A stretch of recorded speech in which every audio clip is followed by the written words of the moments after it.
is always on point because of how many people she gets to crowdsource each week with how their business is doing.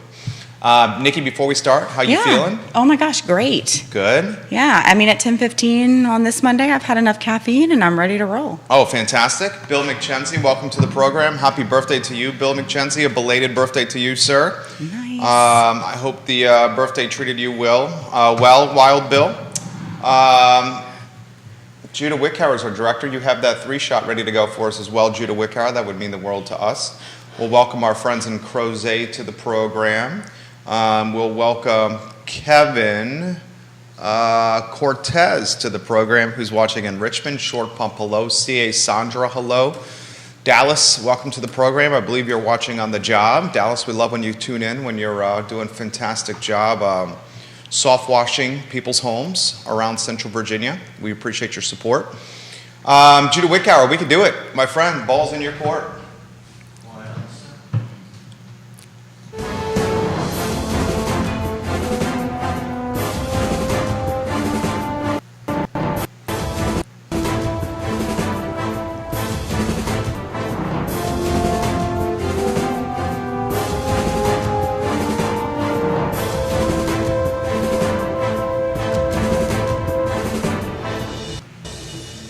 Good Monday morning, guys. I'm Jerry Miller, and welcome to Real Talk. Thank you kindly for joining us. It's a pleasure to connect with you guys through the I Love CVille network. Today, we're presented by Keller Williams Alliance. Just a trusted business and brand and team in real estate here in Central Virginia and Shenandoah Valley. Keller Williams Alliance. We're very grateful for your support with all the shows and content we do on the I Love CVille network. And you, the viewer and listener, can shape the discussion by offering your thoughts and perspective in the feed, and we'll relay them live on air across the network, which is every social media platform known to mankind, and in some cases, for instance, Facebook and Twitter. We're on 15 different Facebook pages, 15 different Twitter accounts, 3 different Instagram accounts. We're everywhere, baby. Judah Wickhauer, let's go to the studio camera first, and let's welcome Nikki Chambliss before the 2-shot to the program. Nikki, good morning. Good morning. Happy How are Monday. you? I am great. I'm really excited to be here, which is all the time I'm here, I'm excited. But it's been a few weeks, so I've been missing this. We've missed you. Before we get into the nitty-gritty, highlights of your weekend. So I had a gig on Saturday. It was great at Eastwood Farm and Winery. It was my first time there, and it was wonderful, and they had the best wine slushies. So highly recommend that. Okay. Yeah. And then just, some time with family, catching up with the kids, chilling a little bit, house stuff, because, normal life still happens. Fantastic. Neil Williamson, welcome to the program. Neil, hello, and thank you kindly for joining us. So the weekend treated you well? It did. It was great. Okay. Yeah. You would recommend the winery? Yes, I would. Eastwood, yes. Tell us the highlight. Besides the slushie. I was like, the slushie and being able to perform and having a great crowd. Like, it was so fun. Yeah. I mean, there were various things going on. Bachelorette parties were happening, just people hanging out for the weekend. A whole table was down from Maryland, and I ended up chatting with them a lot. We sang happy birthday for one of their peoples. It was just so much fun. So lead vocals, the front lady. So one of, cake fight. Yep. I do a lot of the singing, but really of our 5-person band, 4 of us sing. Okay. So it's real fun, which means I also get to harmonize some, which is new and wonderful. Not harmonizing, but being in a band where I actually get to harmonize with someone else. Cake fight is my first round of really getting to do that. Fantastic. Yeah. She is a Renaissance woman, not only a mom of 2. Yes. Not only I had to think about that. A real estate investor, yes. A team leader, a realtor. She's in a band, and she helps manage quite a few agents. Before we get into the nitty-gritty, can you give some insight to the viewers and listeners into the team leader position? Oh, so that team leader role, a lot of what I do some recruiting, I do coaching, my top 20%. I help those especially who are working to build teams. That's one of my go-to, making sure that they're lined up for their best success. Growing agents and helping them reach their goals, and that's a really key thing. It's one of the things I really loved being an agent it was about my goals. I didn't have a quota. I didn't have some unreasonable expectations or what I felt, right? Because the whole reason I got into real estate, a lot of it was to be able to do what I wanted to do. So being able to help others do that is pretty awesome. Well, put in perspective how many agents are under the KWA umbrella. Quite a few. About 120 on our roster. So 120. I'm one of those. Yeah. Yeah, so like I'm thinking, yeah. And yeah. she interfaces often with many of these 120. Yes. So this is a great point of reference for how the market is doing, because you have bigger teams, you have individual agents working by Yes. themselves, you have folks that have been doing this for generations, Yes, folks new so to the much. game. I mean, you Yeah, literally those who are in training and being handheld so that they can learn, which is awesome. I mean, you're the proverbial water cooler of real estate here, right? Where people come and talk to you and they share the good, the bad, and ugly. So to some you're the degree, confessional of real estate. to some degree, Right? most definitely, yes. That does happen. So, and and sometimes a touch point, because I do have a lot of these conversations. Sometimes it's hey, Nikki, this is what's happening? Is this what should be happening? Is this normal? And I get that. Like, having that touchstone is really helpful and important of, yes, this is basically what everyone else is experiencing too. And here are some really great ways to handle it, right? So 120 under the purview of Yes. Quinn Beckham and KWA, Nikki Chambliss, certainly atop the totem pole there. What's the mood on the street? What's the temperature? So I think it's really interesting, right? It's almost like a bookend pause. In March of 2020, we had this whole pause that was, out of our control. There was nothing we could do, and we were all sitting wondering what was going to happen. And then the industry blew up, right? Really quickly, we were able to get back to business. The pause, really, for many realtors who were on it and waiting to get back in, was fairly short. And if we were smart, what we did is we took that pause and we figured out what we were going to do. We were re-aiming, we were focusing, we were making sure we were ready so that when we had the go, we were ready to roll. And truly, that was my best year ever as a real estate salesperson.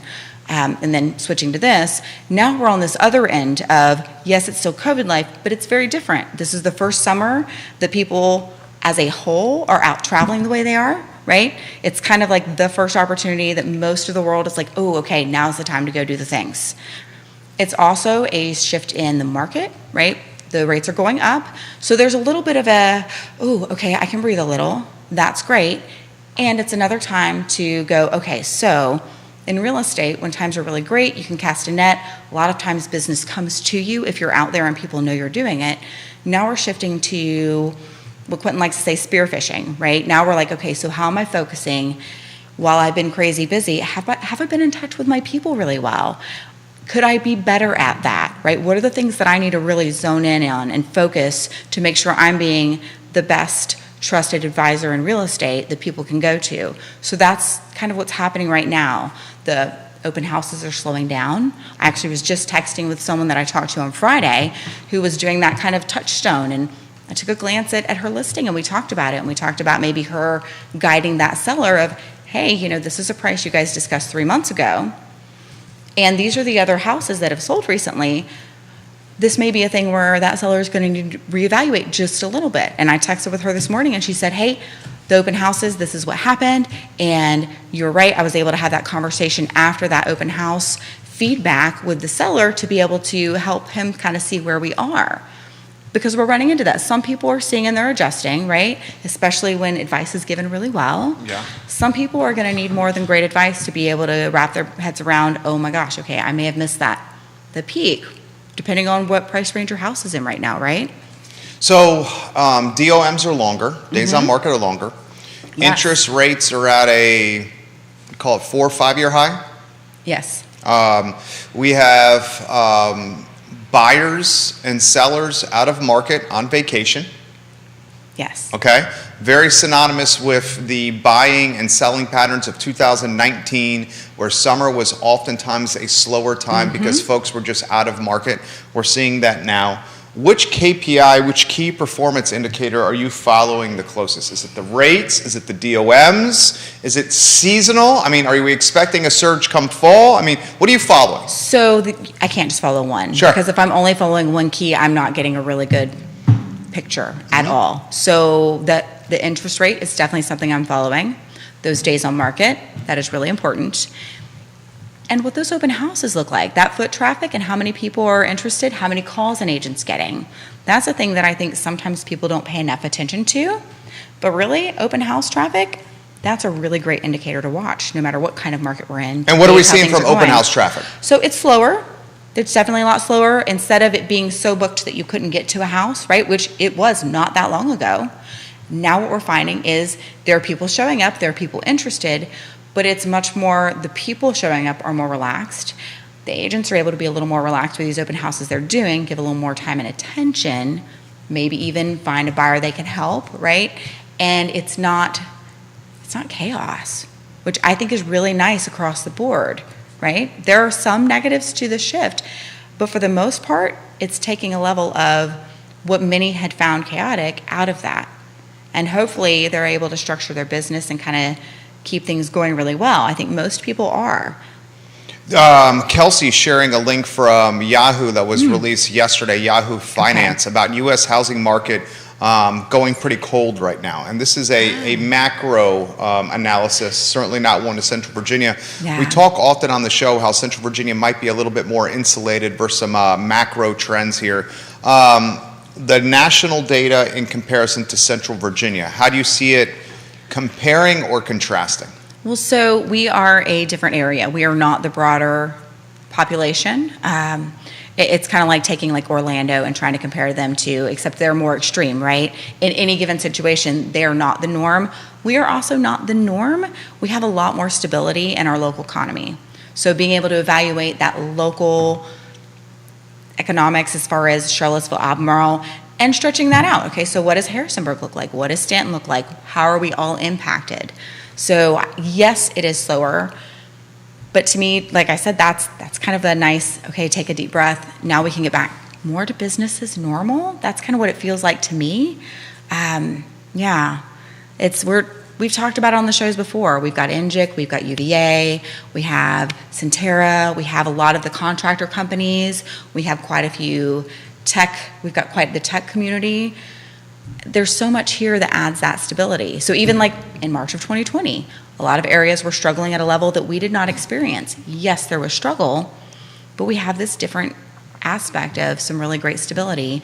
And when it comes to the housing market, those same aspects that add stability also create situations where we have people who have to move on a regular basis. We are not going to stop selling homes, especially because we have that transitory nature of some of these aspects. That NGIC, those people are going to need to move every 2 to 3 years usually. The JAG school, we've got people moving through there, and sometimes they buy homes, sometimes they don't. One of my last deals in 2020 was a JAG school student who wanted to invest. And he found a property, and it was great. He lived there while he was here, and now he has an amazing investment property. So there's a lot going on there. Philip Dow, welcome to the program. We've dubbed him the king of Scottsville. Vanessa Parkhill's watching. She's the queen of Earlysville. Welcome, Vanessa, to the show. We have, I hope I don't mess your name up too much, but I know you watch the show from time to time. Yukulmana de Dawson Angeli, who works at Trump Winery and I believe is watching over there. I'm sorry for messing up your name. I wanted to acknowledge you because I know you watch the show so often. So we recently had, or Keller Williams recently had, kind of like a team meeting, an award show. Oh, that's tomorrow. Oh, is that tomorrow? Yeah. Okay. Yes, so that's tomorrow. That's tomorrow. We still have some seats available for the afternoon, open to realtors. Right. So the first part is Keller Williams only. The afternoon is open to the entire realtor population. And we have a networking event after over at Matchbox. Right, and a networking event at Matchbox in Stonefield. The event at Hillsdale. I would imagine as part of this. How do you characterize this? What is this? What's going on? Is it a party? I mean, how do you characterize this? So the afternoon, is that what we're focused on right now? The whole thing? Yeah. Well, so the morning, this is our second year of having this annual award ceremony the way that we are. Last year we did it as a picnic. We were still coming out of COVID life, trying to be safe. All that open air, a lot of heat. This year we're doing it in the AC. Just a really great life decision. And just taking a look. So one of the things that I'm going to do is be speaking in the morning saying, hey, this is where we're going. This is our listings compared to a year ago and where we are and how we're looking and celebrating the wins because there are a lot of wins and we want to celebrate those. Quentin's going to talk about kind of where we're going and some vision and probably the market a little bit. And then we're going to celebrate our agents and hand out awards and just have a little bit of a party, which is fun and amazing. And it's needed. I mean, they work so hard and they do amazing things. And real estate being that life-changing career, if you want to call it that, I don't know, passion is really more accurate, right? Is just mind-blowing, and seeing it in real life with people being awarded for certain levels of achievement, there's just nothing that compares to that. So then we're going to break for lunch, because not only do we have to eat, but realtors like some food. It's a known thing. If you didn't know that and you're trying to network with realtors, now you know. You're welcome. So a lot of the some of the KW agents are on the younger end. We have a variety of ages. I know. Yeah. I'm so impressed with your roster. You have a lot of diversity in age at KWA. Those that are newer to the game have not seen a bear market before. Yes. In inventory, I'm talking units sold here. Units sold in 2022 are looking like it's going to be a bear market versus 2021. Yeah. 20% or more units sold, less units sold. How are they going to manage this? What's the advice you're relaying to these agents? Because for a lot of them on the KWA roster, it's only been a bull market. Oh, absolutely. It's been the best time ever to sell real estate. Now we're heading into since I've been in. And how long have you been in? In December, well, basically January of 2017. Okay, so you've been in the game 5 years and change. Yeah. You've had 5 and a half plus. You've had the best bear market run in Central Virginia real estate history. And it's been amazing. It's been amazing. Yeah. We're seeing signs that bull market, the best bull market run, we're seeing signs that bull market is potentially over and it's heading to a bear market. Yes. And Thoughts? So I'm really proud of our agents, because what I am seeing is they are aware, and yes, for some, especially depending on how long they've been doing it or how they generally roll with these things, there's a little bit of nervousness, but what that energy is being funneled into is, what can I do? What do I need to do to market-proof my business? And that is the conversation that is happening nonstop right now in our office, is training is surrounded around, what can I do to market-proof my business? The one-on-one sessions that are happening, the coaching, the business planning. It's, hey, this is what I need to do. And people are leaving those meetings and doing it, right? And that's amazing to me, because there's a lot of coaching that goes on out in the world, consulting, however you want to call it, workshopping, and people leave, and as soon as they leave the door, it's out of sight, out of mind. But what I am seeing people do is really pay attention and really being aware of where we are in the market and where they need to be in their business to succeed, to not just survive this shift, but to thrive in it. And there's no reason they can't do that. And it's amazing. Like, they're doing wonderful with that. Do you have any, how often do you hear this? Rates are rising, DOM's longer, maybe I shouldn't be selling my house because I'm not sure what I'm going to buy. What is it I'm going to buy? Can I afford the next house if I sell mine now? But that's no different than the last 2 years. Rates Truly. were a lot lower the last 2 years. I mean, you're And talking, the competition was much higher. you're talking a 2x difference in rate. The most important thing for buying a house is the interest rate, because that determines your payment. And Well, you say that, but also availability of inventory. yeah, So- I mean, if you're not going to get impacted by rate if you don't have a home to buy. But to me, there's no difference in, yes, the way we explain that conversation is different. Yeah. I mean, it's considerably more expensive to own a $400,000 home now than it was last year. We're Yes. talking 6% versus 3%. Oh, roughly. absolutely. Well, Yeah. and part of that, we've talked about this before. You want to, date the rate, marry the house, right? That's really important. So she's saying refinance. In the future, absolutely. Or let's just say, worst case scenario, rates don't get better, right? Well, then you got in at the low point. Not the lowest point possible, but you can't go back in time. You figure that out, you let me know. Also, don't mess up my history. But really, if you buy a house right now, worst case scenario, this is the lowest rate you get, and you win because that's the lowest rate, and you're good to go. And really, yes, they are higher than we've experienced in the last many years, let's say 5, but they're still really low. So what you need to do is kind of shift your thinking around that. What do I need to do? Maybe saving up a little bit so that you've got a larger down payment, so that your monthly budget, and regardless, still what you're doing is you are locking things in. You are locking in now a more fixed expense, not completely, right? Because taxes change. But for the most part, you're stabilizing an expense as part of your budget. And from a financial perspective, that's a really key important thing that I think people miss often. And I'm still going to stand by, I don't think it's that much harder than it was a year ago or 2 years ago because it was so competitive.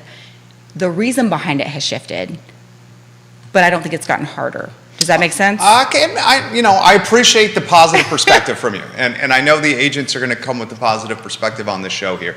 Daniel Pettit says, what time does the Open to the Realtor portion of tomorrow's event start? 12 o'clock. Okay. Just let me know if you're going to be there. That's the lunch. So Dan Pettit, if you want lunch on KWA. Yeah, absolutely. Well, on our sponsor, our insurance company. There we go. So 12 o'clock tomorrow, Dan Pettit, Mustache Dan Pettit, you are welcome there.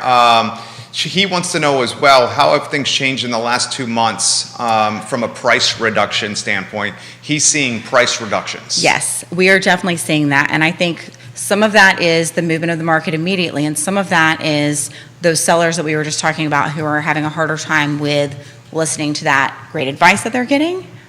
And so they're still listing above what agents are recommending, which leads to a price reduction and often leads to having to receive an offer that's less than you could have started with if you had just listened to that great advice. More comments coming in. Awesome. This is from Jonathan. Jonathan says, so do you expect the fall to be different than now? Because I'm looking at the inventory and it's stale, expensive, and not moving. So hold on, I'm going to see my day. I'm going to do a week at a glance really quick. Let me update that. So fall, I almost feel like we might be moving back a little more to our normal feel where spring is a little busier. Summer has a small little lull, and the end of summer picks up a little. And then in fall, when everybody's going back to school, a little bit of a lull, winter time slower. I don't know for sure, but I would be surprised if that's not what we experience. I think we're going back to, it will never go back to normal, right? But we're much closer to that.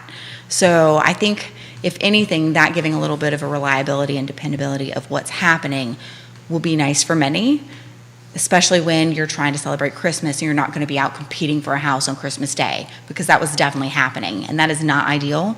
We should be able to take that time for our family. And I don't mean agents, I mean the buyers and sellers. Agents, we do what we need to do and we make those decisions. That's part of us running our business.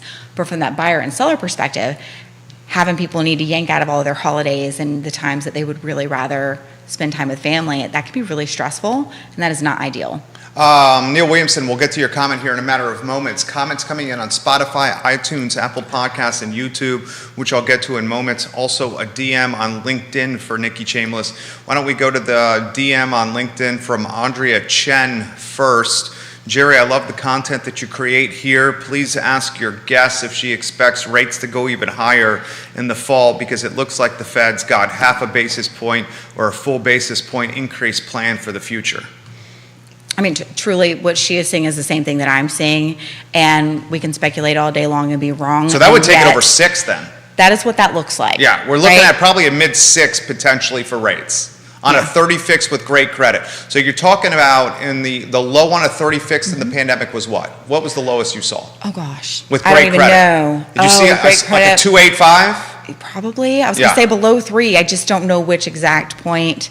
Yeah, below 3. Yeah, so 285 with really in the great pandemic. Credit. And we're talking 30-year, not 15. Yeah, 30-year fix. Ball game. Right. Yeah, 30-year fix, 285 of the pandemic. If the Fed does this half point or full point increase to combat inflation, we're looking at rates then +6 on a 30 fix with good credit. That means the rate's essentially 2x plus this fall. So her question, and she follows up by saying, what's the cause and effect of this? Well, I mean, what we're seeing is it is cooling the market, right? It is that along with other things, but I think that the main impact right now is that interest rate increase. And really the things we need to be looking at are what we talked about, right? Maybe having that down payment, maybe looking at an ARM. I don't have a ton of details as to what's available about those, so I'm not going to try to make stuff up around adjustable rate mortgages, and yet taking a look, just see what's out there. See who's providing some really great options for that, right? Maybe even taking a look at if you're able to do a 15-year. I understand that that is not something most people are able to do, but you're able to get a lower rate by a decent amount, usually in any market, and you now own that home in 15 years. 15 years is what we did on our house, where we currently live in. The 15-year does raise the monthly payment, but if you extrapolate payments over the course of 15 versus 30, the reduction in interest payments is disgustingly ridiculous. I wish I knew those numbers off the top of my head. Hundreds of thousands of dollars we're saving in interest. hundreds of thousands of dollars by doing a 15-year versus 30-year. That's a legitimate statement right there. Neil Williamson, when does the spring market start in 2023? Oh, Nikki that Chambliss. is a great question, Neil. Oh, man. Okay. Neil, do you think that we'll see a surge? I'm curious of your take, Neil. We respect your opinion. Neil Williamson's the president of the Free Enterprise Forum.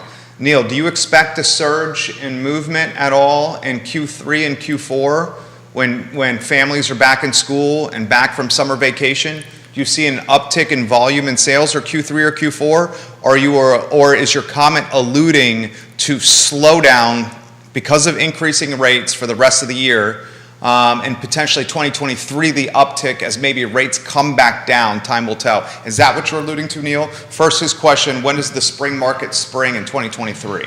So I think any spring market for any year, right? Let's take out the last couple of years.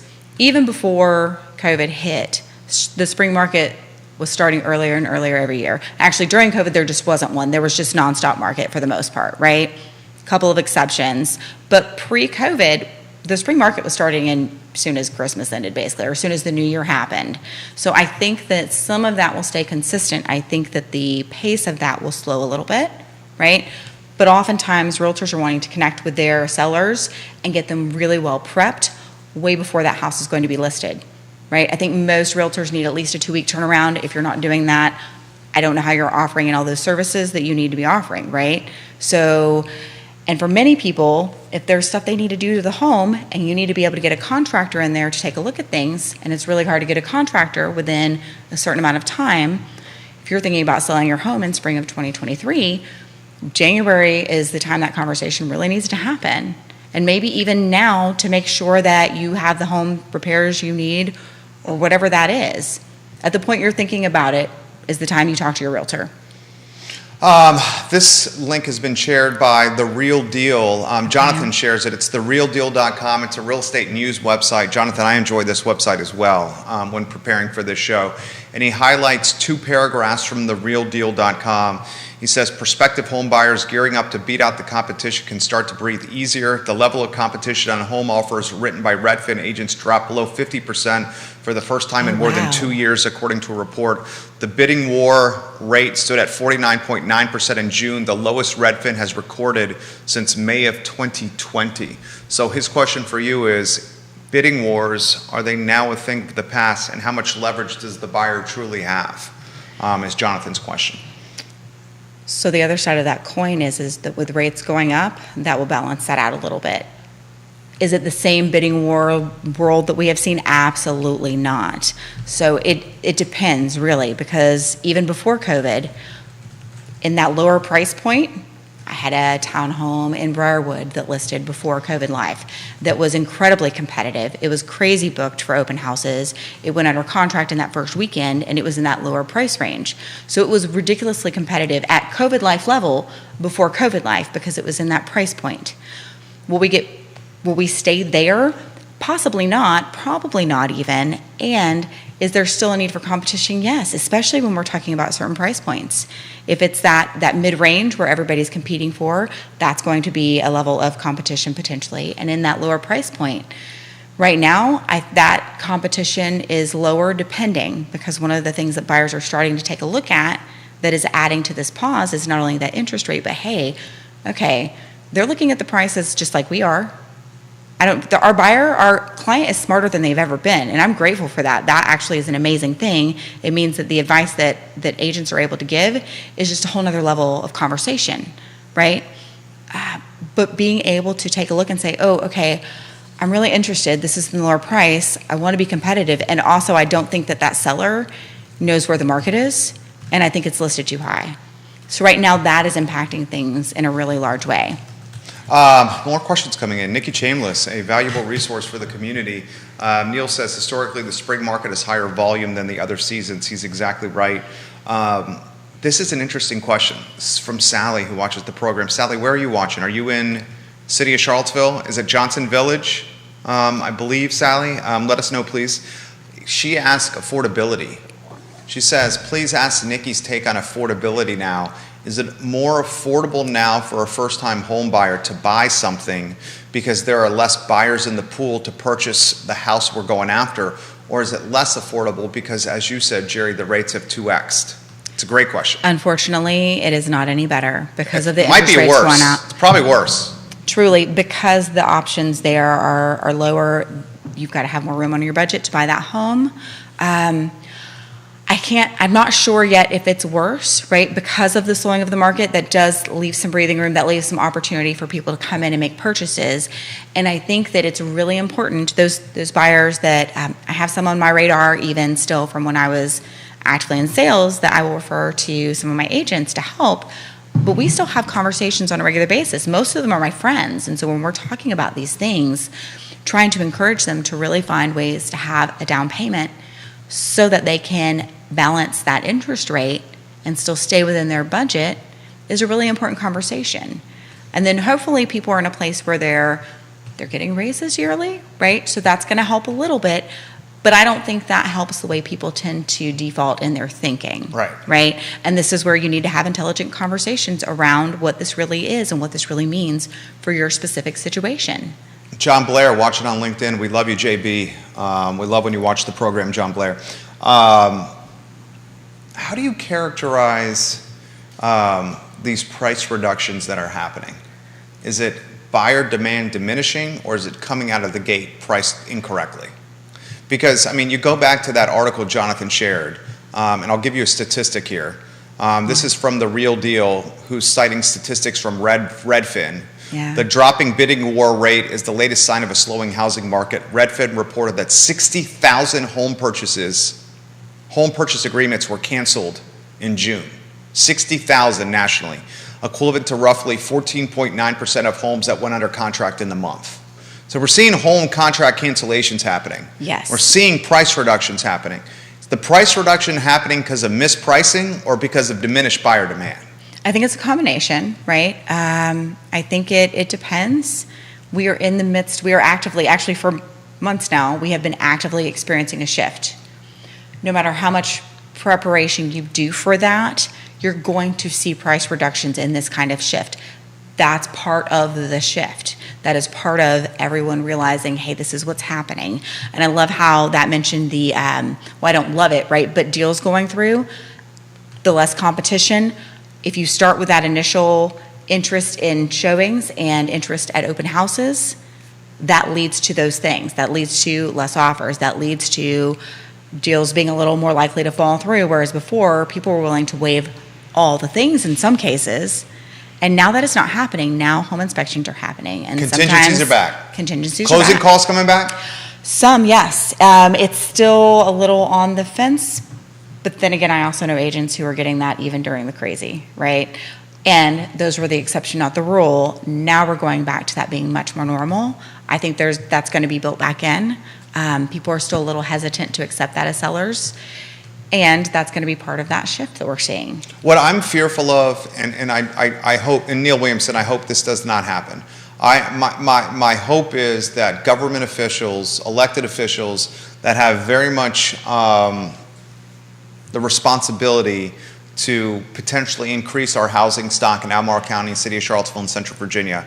My hope is they're not seeing this slowing market as a leverage point to not expand the developmental area. Oh gosh, no, I hope not, because we still need more houses. Oh my we gosh. still need more affordable housing. I mean, or affordable housing period, if you really want to have that conversation, right? Yeah.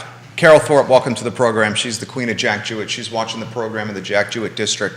If you guys have comments or questions, please put them in the feed. We'll relay them live on air. Is there a portion of the market price point that is still red hot? For example, is the jumbo market, how cool is that? How soft is that? Is the luxury market now fairly soft? I mean, you're looking at some of these high dollar neighborhoods and the inventory just is not moving in these high dollar neighborhoods. I mean, $1 million plus, some of the key neighborhoods around Central Virginia, they are not moving. Well, so remember pre-COVID, the idea of the luxury market moving any faster than, I don't know, molasses was mind-blowing. That was already historically expected to be a slower market. That was its nature. So now that is moving back more toward that normal. It is now slower. The fact that it blew up the way it did and they were going off the shelves like hotcakes, like a lower priced home, was incredible. truly incredible and an indicator of the craziness that the last 2 years have been, right? That was not anything close to normal or expected. So now that's cooling down, just like everything is. I do think that mid-priced area as far as homes go. Below jumbo. Below jumbo, Okay. that's still going to, well, because that's often when people are transitioning to and from the area. Forest Lakes, that's one of those neighborhoods, right? A lot of people want to move to, and sometimes the transitory people are selling to leave. Yeah. So that kind of Redfields, Forest Lakes, those neighborhoods are always hot. families where you've got Yeah. a dual income, you've got kids, and you've got some stability of income, you're getting yearly raises. So that's like the 350 to 5.25. maybe even a little higher. Okay, 350 to like 575. 6. Yeah, I mean 6 in Redfields is going to be. Yeah, well, no, challenge to I'm find. just thinking as far as the broader picture, not the specific neighborhood. Sorry. Sure, yeah. sure. So, I mean, to really put this in perspective, Yeah. and this is me talking, this isn't you talking. I have a little bit more leeway because I'm not a realtor, not licensed, so I can talk about individual listings. A good example is the listing that's currently in Farmington. I mean, you talk about the highest dollar neighborhood in the area. I think Farmington certainly embodies that statement. There's a home that's active. It's the only listing in Farmington right now. And to put it in perspective, this home was listed for sale on March 29th of this year. By the 31st, so not even 2 days, the home went under contract. So by the end of March, 2 days after listing, Okay. a home with a $2,300,000 price tag was under contract in 2 days. The people who purchased the home, they had a change of life circumstances and now had to sell the home. Okay? They buy the home, it closes in May. They're like, hey, we can't buy here, we can't live here anymore, change in life circumstances. Now they're trying to sell it. They put it on the market. Remember, in March, this home at $2.3 million went under contract in less than 48 hours. Now we're in July, and the DOM is 40 days on market. You're talking from March to July, 48 hours under contract. Now in July, the same home is over 40 days DOM. But remember, the unreasonable a situation race. there was it going under contract immediately. That was the crazy. Oh, 40 days on 48 hours. market but 40 days on market for that home historically is not abnormal at all, right? So we have to really shift where we're thinking and realize, oh, okay, this really is happening. This was expected though. No one was saying that crazy was going to last forever. We didn't know when it was going to chill out, but we knew it had to. Do you give consultation or advice to folks that say, sounds like I missed my chance to sell my house? What do you say to those people? Kevin Higgins, we'll get to your comments Oh, here. man. Okay. It really depends on what they need and what they want, what they're looking for.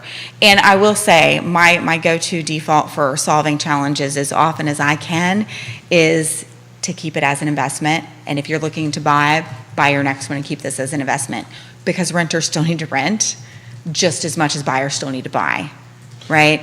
And if they're looking at selling, if that's really where they want to go, what I would love to do is be able to troubleshoot that. And what my agents do is they troubleshoot that. Hey, what are your concerns? And then you address those. My goal when I did consultations directly was not to convince them to do anything. My goal was to figure out what it is they want and need and help them achieve that, just like I do with my agents with their businesses. Kevin Higgins, got a question for you specifically. It's a great question. We've dubbed him the King of Greenwood. How do you take care of yourself, Nikki, during this time of uncertainty in your business? Oh, Great my question. goodness. Yes, He's yes. wondering about your quality of life there, Shameless. Well, and so Thank for you me, for I'm a little asking. different. So, having a concert on Saturday and being able to go make music is That a huge helps. part of that. Right.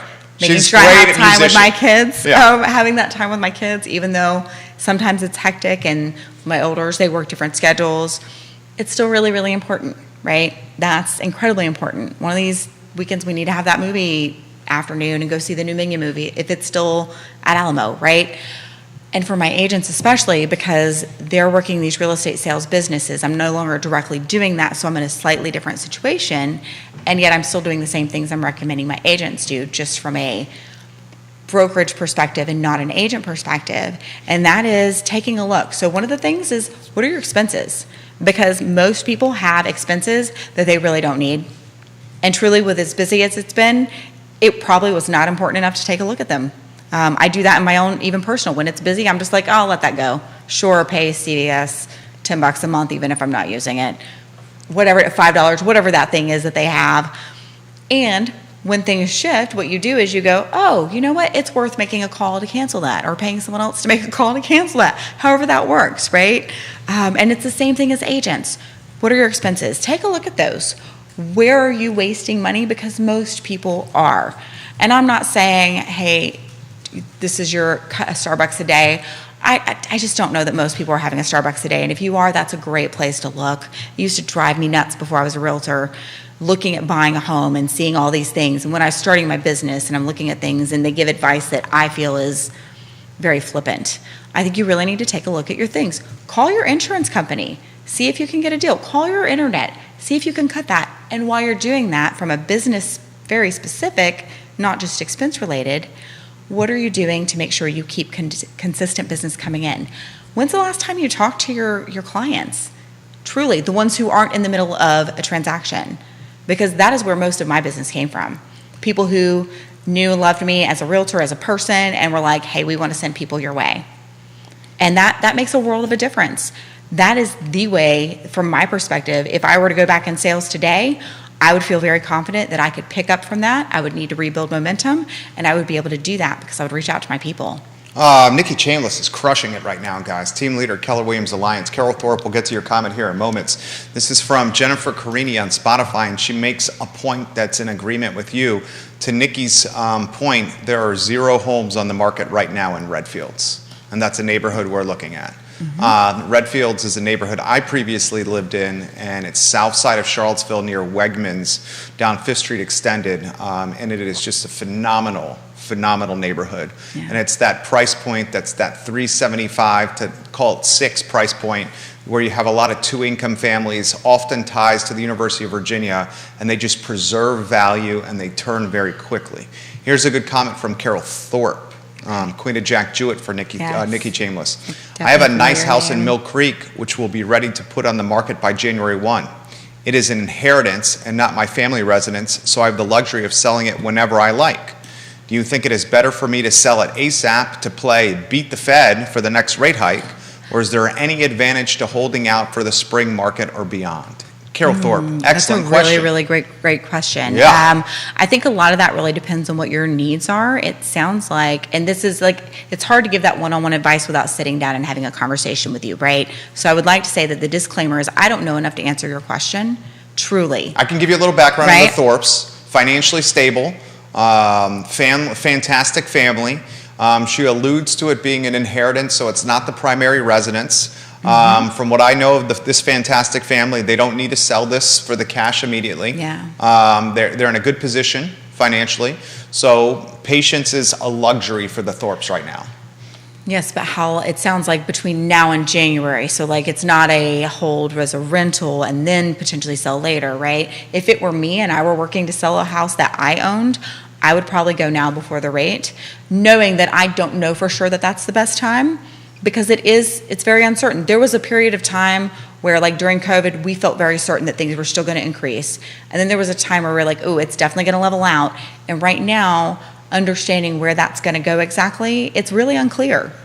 I could sit here and throw out numbers and statistics and try to make something of it. And the reality is anybody who does that, we're making best guesses, which is really all it is. But even more so in my mind than last year when we were talking about the increase. To me, that was easier to read, engage, and calculate than right now when we're looking at between now and January. No, I think at the beginning of next year, it'll be easier to see a little further in the future. But because we're so in the midst of such a huge change, it's really hard to tell. And if it were me, I would go for now. Would you sell on the bet? Mill Creek home, she doesn't need to live in it. That sounds like $2,500 to $3,000 a month in rent all day, every day. Well, we're talking what, 30 G's to 36K? She didn't offer rental as an option, right? Yeah, would you consider renting it, Carol? I mean, you're looking at $30,000 to $36,000 a year right there in rent. I mean, we have Ally Property Management. Suzanne is amazing. Suzanne's amazing. Suzanne and Max, her intern, who is fantastic. And truly, as much as I want more homes in the market, and I have some of my realtor friends who are like, Nikki, would you please stop telling people to keep investments? I'm like, I'm sorry, I can't not share that. I mean, yeah. Because it's about the best interest of other people. Right. I just can't not recommend that. And it's not going to be everybody's thing to do right now. No. So it'll be okay.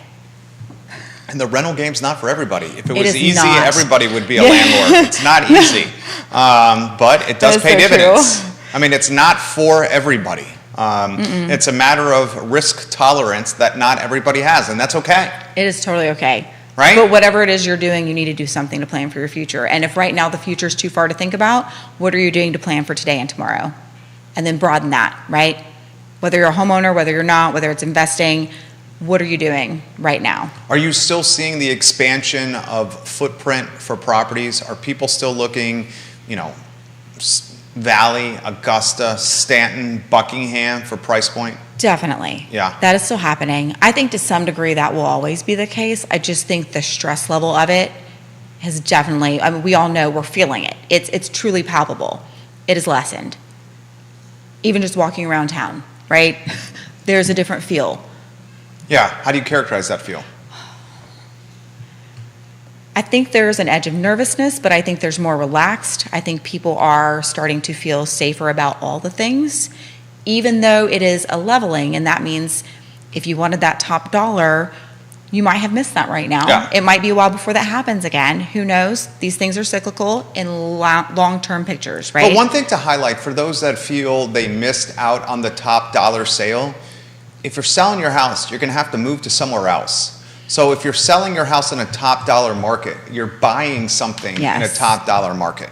If you're That's selling a hard. home in a market that's cooled, you're buying in a home in a market that's cooled. And now I'm going to play Jerry's role and just go with, yes, that's a positive spin. If you were hoping to sell in the highest and move somewhere that was cheaper in the middle of nowhere, you might have missed your boat. That's a different circumstance. You missed And your boat for that. That's not most people, because that's not otherwise most everyone people. would have sold everything in the midst of the high point, right? Right. That's right. yeah. Hindsight's 20/20. You're saying. Yeah, boy, Don't is it. don't beat yourself up over that. No, and you can't live in the past like that either. And you really, it is not worth wasting your time going, oh man, I missed it.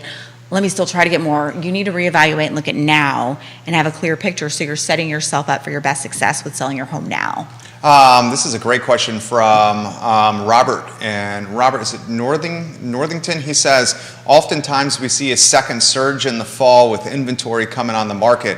Is Nikki hearing that from her agents and the folks she's interacting with for the fall season? So I do think there is going to be a little bit of that pickup. That is one of the things that I am hearing, assuming that the things that I'm hearing play out. And I think to a degree they will. So I'm interested, and I'm kind of watching and waiting to see what happens there. I do think that when people come back from summer and they're settling back in, they're going to start re-upping those, oh, I'm looking for houses, or oh, I'm getting ready to list. I'm back from summer vacation, or the kids are back in school and now I can spend time and focus. Because that's a huge part of that summer as well, is the kids are out of school. They went back to school in person for the first year at last year, Thank the right? Lord. So now we're having that summertime. I mean, it's different, yeah, because the summer before, it just was not a big shift. It's like, oh, my kids are still here, which is lovely. And also, how do we manage life? Kind of lovely. Get that, big time. Most of the time it was it's lovely. a wonderful challenge, and it's definitely a different challenge than what we're used to handling. Right. And it was life-changing for many people. Right. There are people who would have been in the workforce that were no longer. There's a lot there, which also changes their ability to buy a home, which maybe now those people who were derailed by virtual school and COVID life are now picking back up to that stability and will be re-entering potentially, right? So there are all these factors. That's probably a much smaller one than things like interest rate and inventory.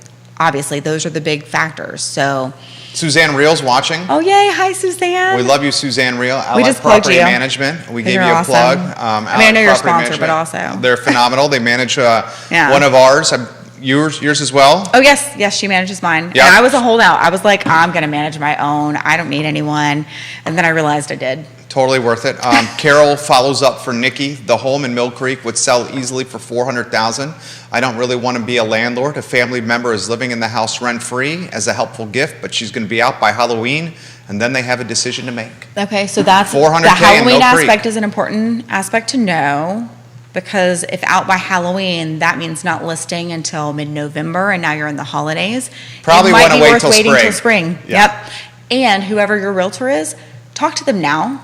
Let them be prepped. Have these conversations with them so they can actually cancel your specific situation. That's wildly important. 400,000 in Mill Creek sells all day, every day. Yeah. Right? Yeah. Especially but that if Halloween it's in good aspect condition. definitely changes the conversation. Yeah, See, and because- these are the pieces you don't know until you really dig in with somebody one-on-one in person. Because she's saying it's the back end of Q4. Yep. And the back end of Q4 Whole with different ballgame. Thanksgiving, New Year's, and Christmas is a different ballgame. And at that point, the fact that you're not urgent, regardless of the market, makes She's it in a not good worth spot. it to you. Well, but but November, even if that were a great time, it's not worth it. You've got Thanksgiving and holidays and all the things. Just wait. Suzanne says, you guys are awesome. Thank you so much for the props. Yeah. We love you, Suzanne. Don't you love the show? It's so interactive. We have people from every... I love that about the show so much. Yeah. It's good. And it keeps you on your toes, right? I mean, we It came does. in here with no plan. We're like, let's see where the feed takes us. And the feed's on fire right now. Well, the plan is we're going to talk about real estate. talk about we're the going to stuff talk we about love. the market of the moment, which Yeah. is what we do every time. And I know that we're going to have so much engagement, we're not going to be able to get to every question, even with it being the two of us. We certainly don't have time to get to all the questions when we've got the whole full panel going That's on. right. So, That's right. This is amazing. You're killing it. Nicholas Erpy, the CMO of Emergent Financial hi. Services, watching the program. Suzanne says, I love this show. She very much loves when Nikki is on the program. Well, and I will say, even before I was on the program, I would catch snippets of the show on and off, running around, helping clients. And it was a really nice thing to be able to hear this conversation around real estate. I send it to people I know and love. I send it to past and potential future clients that I refer, right? There's all sorts of value here. And I recommend to anybody, I'm like, this helps. When I can send a video of, like, for example, what was the great, oh my gosh, when I had Katie Pearl and Jason Kirby here, and we were talking about so many things, and Katie's aspect of that military spouse life, and my history with being military, that was an amazing conversation. And anytime that someone out there needs to know more about that, that's a video I can just send a link to and be like, hey, I think this is going to be really helpful for you. That's a whole another level of not only are you saying these things, but someone else validating what you're trying to share. Kevin Higgins, the king of Greenwood, Old Trail in Crozet, is currently building a 6-story apartment building, and it's in the country. Is the future in our area vertical? I don't understand how it isn't unless someone starts building caves. We should throw in there. Why don't You we know, throw I'm here for in- that Hobbit house, I'm just saying. Let's throw in attached inventory and your thoughts on attached inventory market, condos, townhomes, Okay. in today's climate. Well, so you're focusing it in a slightly different way because he's talking about up and you're talking about attached. And to me, those are not necessarily the same thing. I think attached is needed. I think that is part of helping with our affordable housing challenge. I think being able to have a smaller footprint while still offering a wonderful space and a great environment with trees and grass and green things is wildly important, and I think it's doable.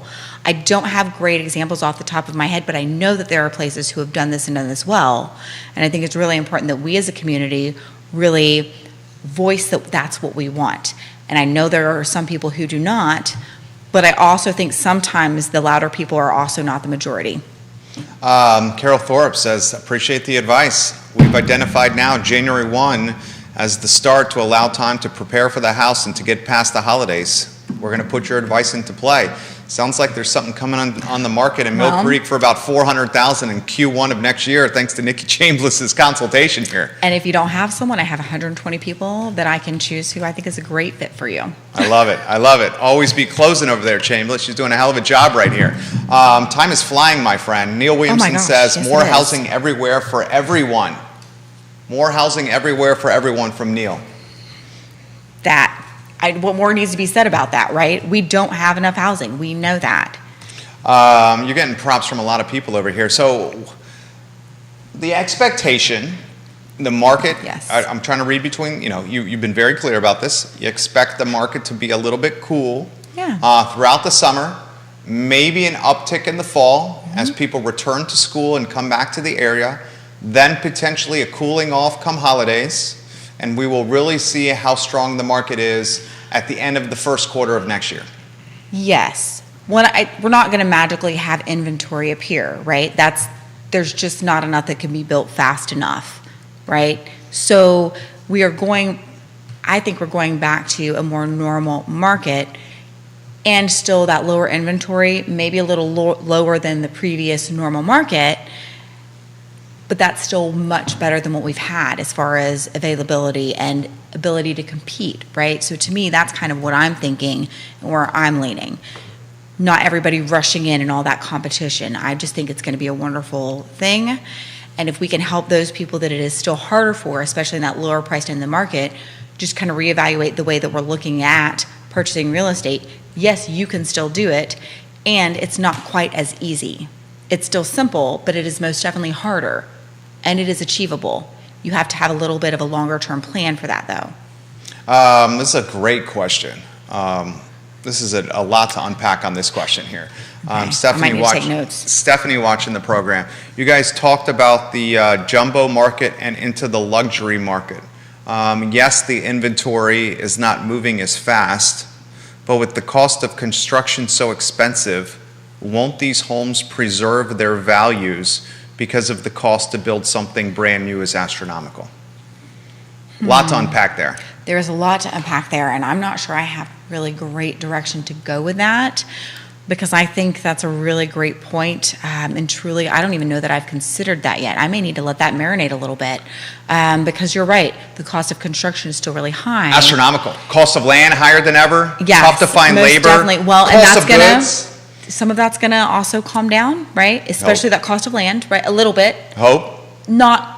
We're I mean, not a gonna drop, half-acre right? We're not parcel- saying words like drop, because that's just not a thing. A quarter acre, half acre in Albemarle County tends to hold its value pretty well. It does, but it's not going to have the same competition. That's probably the perspective that I need to go with there more than, because you're right.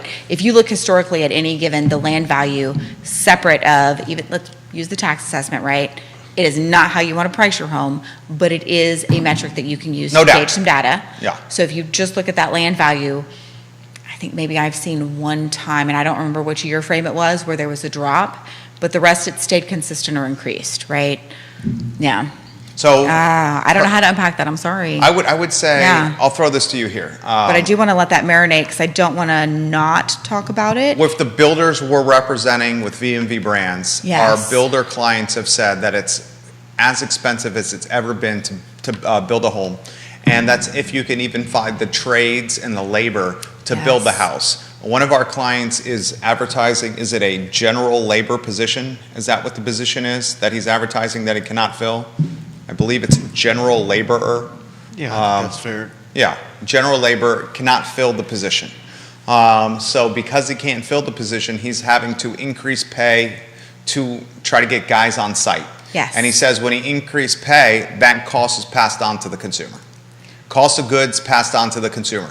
So building a home more expensive than ever, certainly as rates are rising, what's that going to do for value of luxury inventory, existing luxury inventory? You would hope it's going to preserve its value, right? Well, to a very large degree, all of our inventory is preserving its value, right? It's just a matter of it's not going to keep skyrocketing. When we're seeing those price drops, remember that's countering an interest hike. So really, that to me, yes, it's sometimes a drop, but it's not even really a drop in increase of value. Historically, if you take a look at that, everything is still going up. Even if there is a small release of things, it's still going to be small minimum. I think that upper end is going to be fine. I think historically it has been fine. I think we're just going to go back to seeing much longer days on the market for that group of properties, maybe not quite as long as it had been before because of what we're talking about with that higher cost of construction, right? Does that... That's good. Again, I'm thinking this through as we're talking, so I'm not quite as clear as a lot of the other conversations that we've had. But I think you're right. I think that will impact things. So yes, it will slow. There will be breathing room, and it probably will not slow back to what it had because of those higher cost of new builds. This is an interesting question. Is today's consumer more educated and up to speed than ever before, Nikki?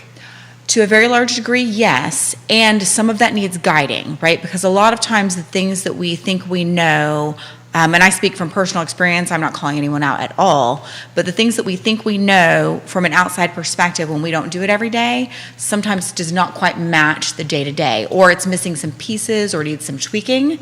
I have found that buyers and sellers are much more educated as to what is needed in real estate in the market than I have ever seen before, and I love that personally.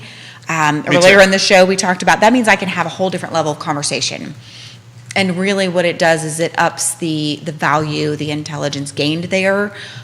of being able to I mean, just take a this broader show. look. Take Real Talk. Oh, yeah. I mean, 3 days a week. Yes. An Somebody hour can plus learn of content. so much. Talking about the market. I mean, you're an It's expert. incredible.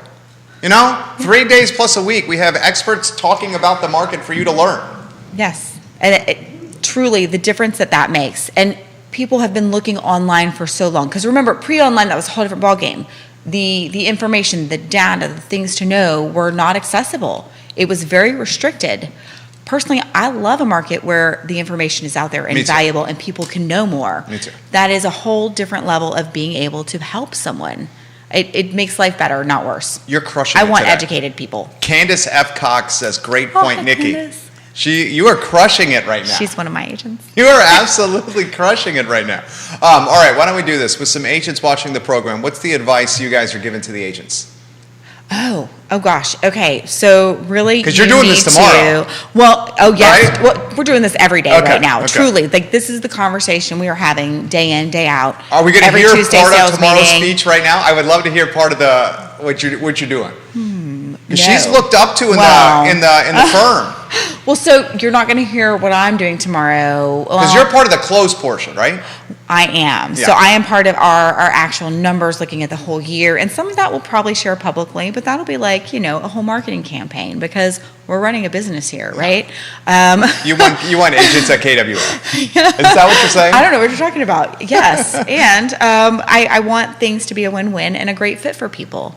And I think there's a lot that people have to offer out there. So tomorrow afternoon, a lot of what we're talking about is, we have an amazing guest, Joe Martin. He's a Keller Williams amazing person, great person regardless of where his license hangs, right? And he is our regional, regional director, regional something director, area director, there we go.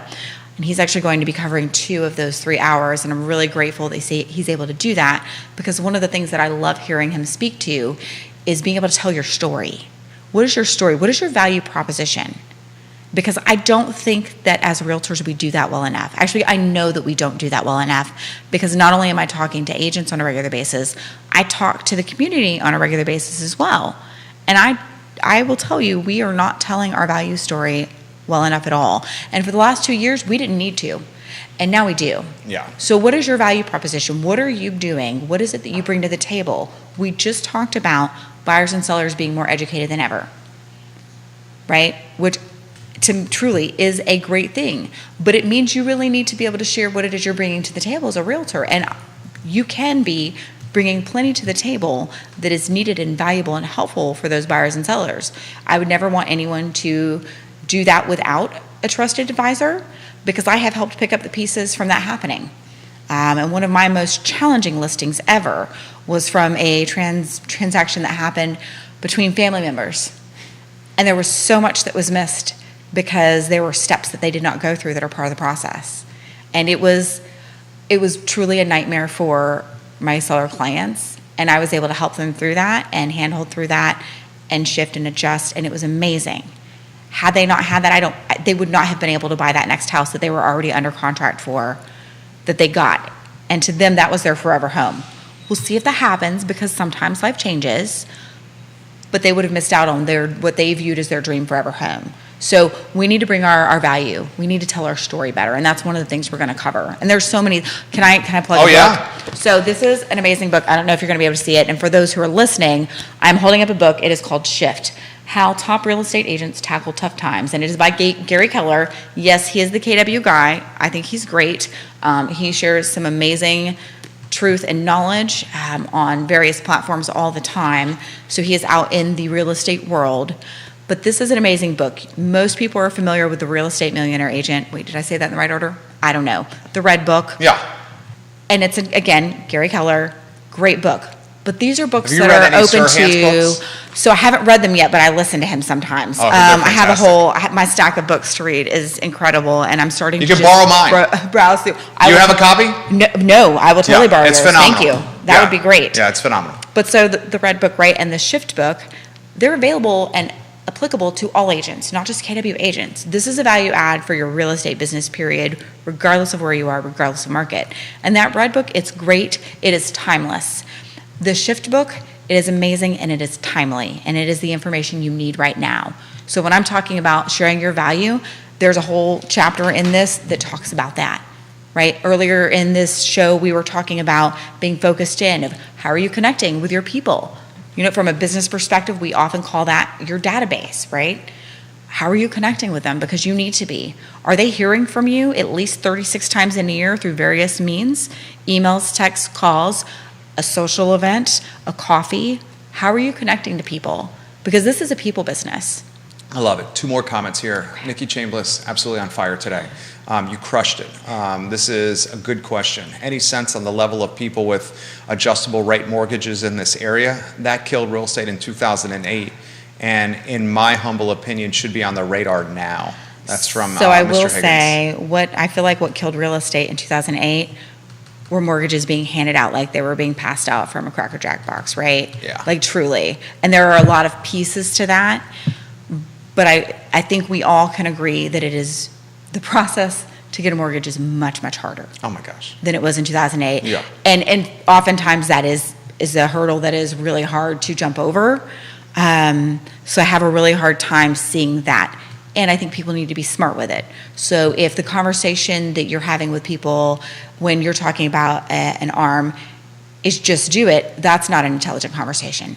What needs to be happening is taking a look at a person's individual situation and evaluating the risks and deciding what does that actually look like. If to me this is a risk level that's here, right? Oh, I'm doing my hand in a place. People are listening. You can't see me. But if it's at one point and your risk aversion is lower than that, then that's a no, period, just for your own sanity. It doesn't matter if it might be a better option.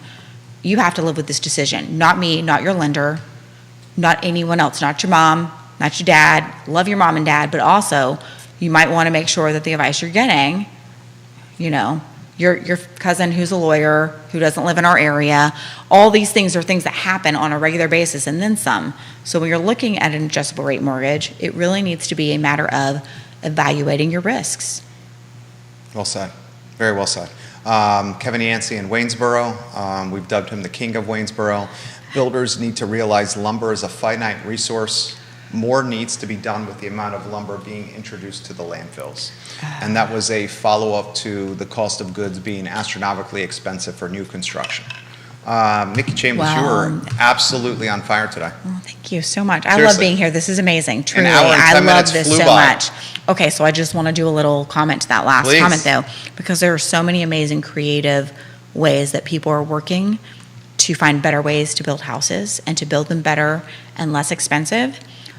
But our laws and our regulations are dinosaurs, right?